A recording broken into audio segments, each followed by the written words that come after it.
2025-26 में इंडिया की जीडीपी 7.7% बढ़ी, दुनिया की सबसे तेज। और उसी साल इंडियन घरों की बचत 40 साल के सबसे निचले लेवल पर पहुंच गई।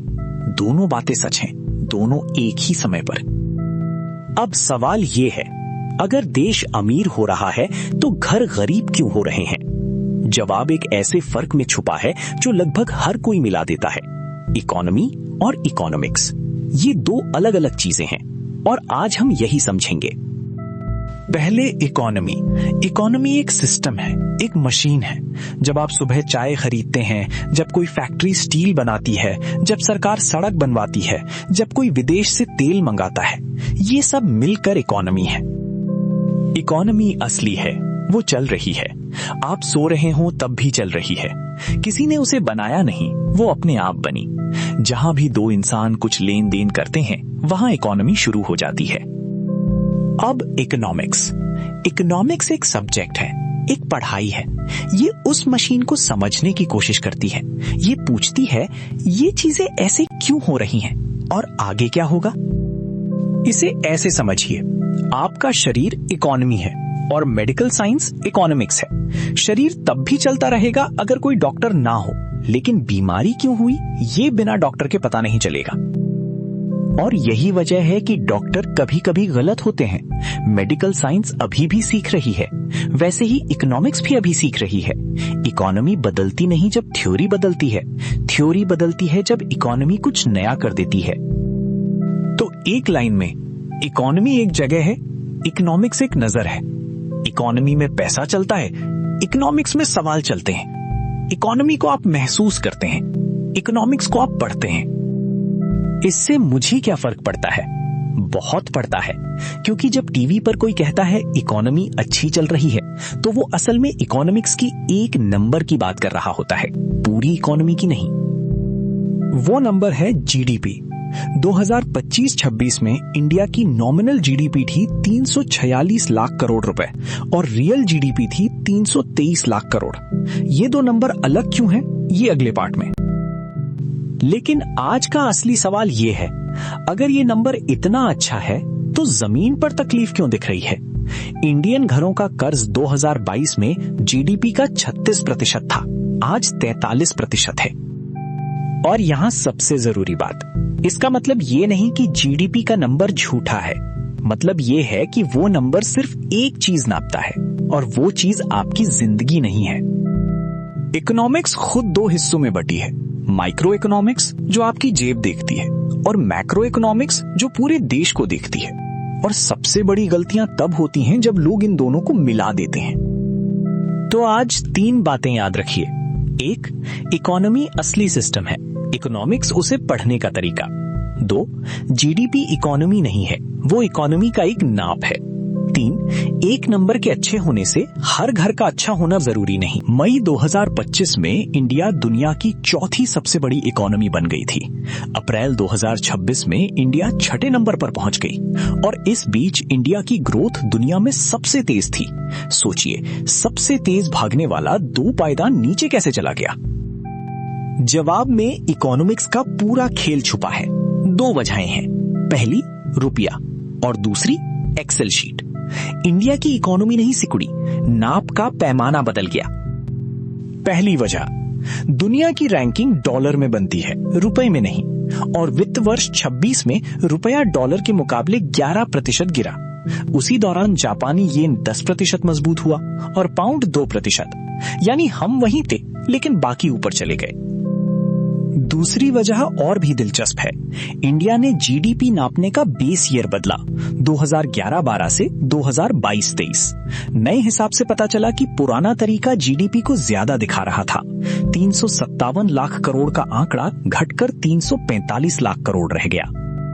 तो क्या इंडिया गरीब हो गया? बिल्कुल नहीं।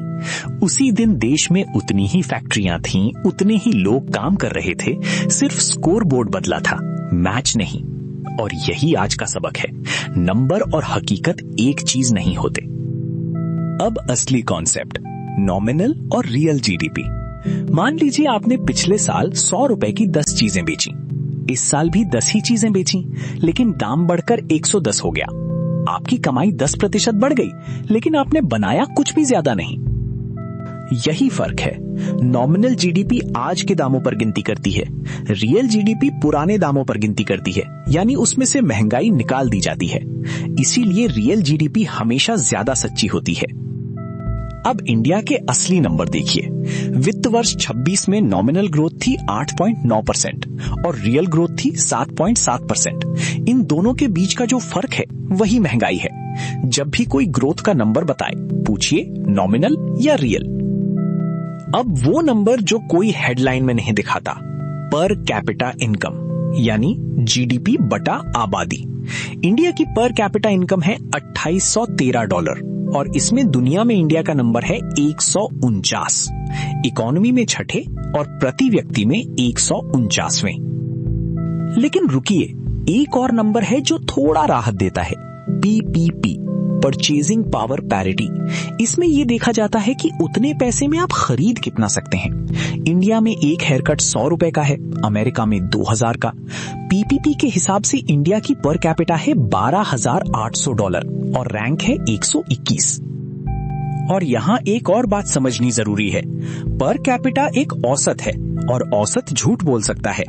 अगर 1 अरबपति और 99 मजदूर एक कमरे में हो तो औसत कमाई करोड़ों में आएगी, लेकिन उस कमरे में 99 लोग अब भी मजदूर ही हैं। अब सबसे बड़ा राज, जीडीपी को बनाने वाले का नाम था साइमन कुजनेट्स। उन्होंने 1934 में अमेरिकी संसद को रिपोर्ट दी और उसी में साफ लिखा, किसी देश की भलाई इस नंबर से नहीं नापी जा सकती, यानी जिसने इसे बनाया उसी ने चेतावनी दे दी थी। तो जीडीपी क्या क्या नहीं गिनती? 1, घर का बिना पैसे वाला काम, मां का काम इसमें 0 है। 2, प्रदूषण, फैक्ट्री का धुआं जीडीपी बढ़ाता है, घटाता नहीं। 3, असमानता, पैसा किसके पास गया ये नहीं दिखता।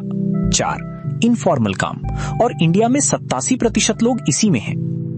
1968 में रॉबर्ट कैनेडी ने कहा था, ये नंबर वो सब कुछ नापता है सिवाय उसके जो जिंदगी को जीने लायक बनाता है। और 2026 में यूनाइटेड नेशंस ने भी एक रिपोर्ट निकाली, बियॉन्ड जीडीपी, यानी अब दुनिया भी मान रही है कि सिर्फ एक नंबर काफी नहीं है। तो 3 बातें। 1, रैंकिंग डॉलर में बनती है, इसलिए वो गिर भी सकती है जब इकोनॉमी बढ़ रही हो। 2, रियल जीडीपी देखिए, नॉमिनल नहीं। 3, जीडीपी बड़ी होना और आपकी जेब भरी होना 2 अलग बातें हैं। आपके घर का बजट और देश का बजट दोनों में एक बड़ा फर्क है। अगर आप अपना खर्चा कम करेंगे तो आपकी बचत बढ़ेगी, लेकिन अगर पूरा देश एक साथ खर्चा कम कर दे तो देश की बचत घट जाएगी। और ये कोई मजाक नहीं है, ये इकोनॉमिक्स का सबसे मशहूर पैराडॉक्स है। इसे समझने के लिए हमें इकोनॉमिक्स के 2 चश्मे चाहिए, माइक्रो और मैक्रो। माइक्रो इकोनॉमिक्स आपको देखती है, मैक्रो इकोनॉमिक्स सबको एक साथ देखती है। और आज हम देखेंगे कि आपकी जेब से आरबीआई तक का रास्ता कैसे जुड़ा है। पहले माइक्रो। माइक्रो का मतलब है छोटा। ये एक इंसान, एक घर, एक दुकान, एक कंपनी को देखती है। टमाटर महंगा क्यों हुआ, आपने वो फोन क्यों खरीदा, दुकानदार ने दाम क्यों बढ़ाया, ये सब माइक्रो के सवाल हैं। अब मैक्रो। मैक्रो का मतलब है बड़ा। ये पूरे देश को एक साथ देखती है। जीडीपी, महंगाई, बेरोजगारी, ब्याज दर, बजट, इसमें आप एक इंसान नहीं हैं, आप एक आंकड़े का हिस्सा हैं।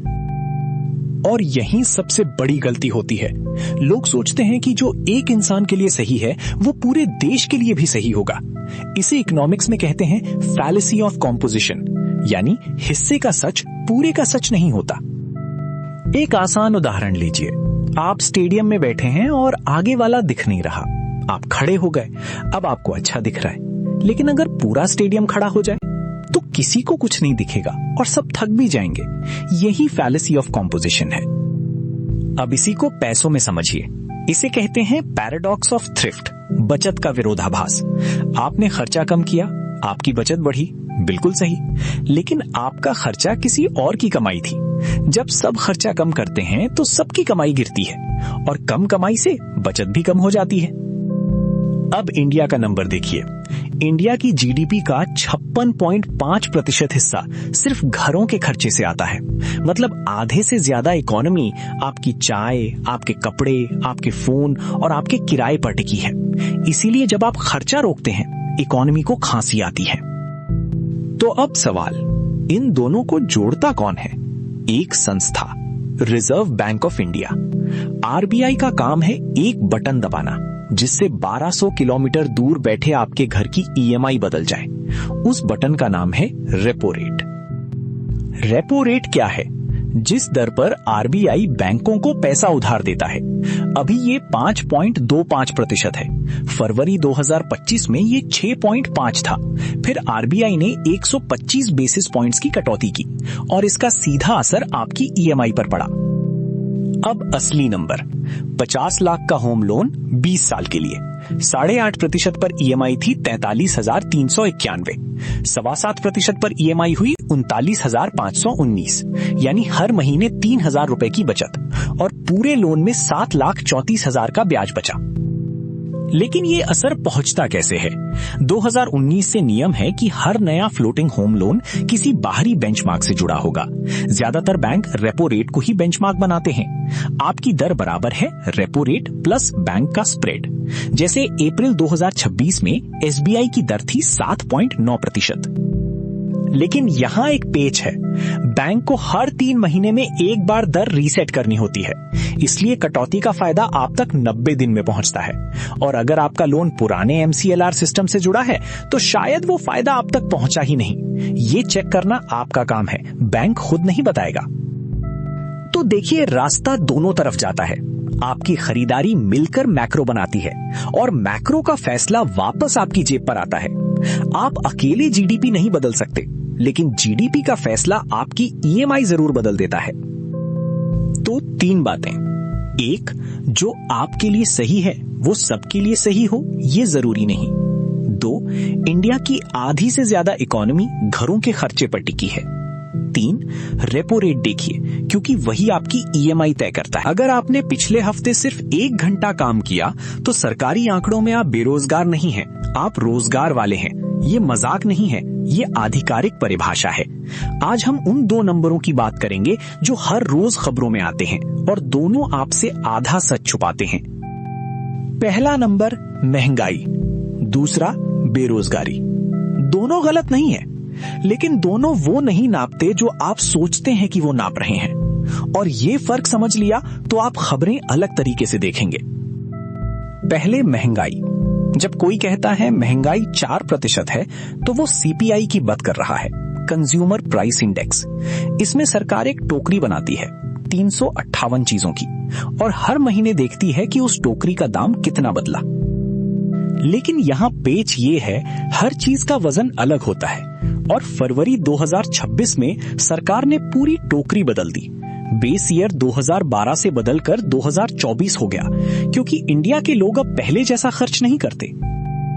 सबसे बड़ा बदलाव खाने में हुआ। पहले खाने पीने का वजन था 45.86%, अब है 36.75। और घर, बिजली, पानी, गैस का वजन 10% से बढ़कर 17.67% हो गया। अब सोचिए इसका मतलब क्या है। खाने का वजन कम होने से क्या होता है? जब सब्जी के दाम आसमान छूते हैं तो उसका असर हेडलाइन नंबर पर कम पड़ेगा। आपकी थाली महंगी होगी लेकिन आंकड़ा उतना नहीं चिल्लाएगा।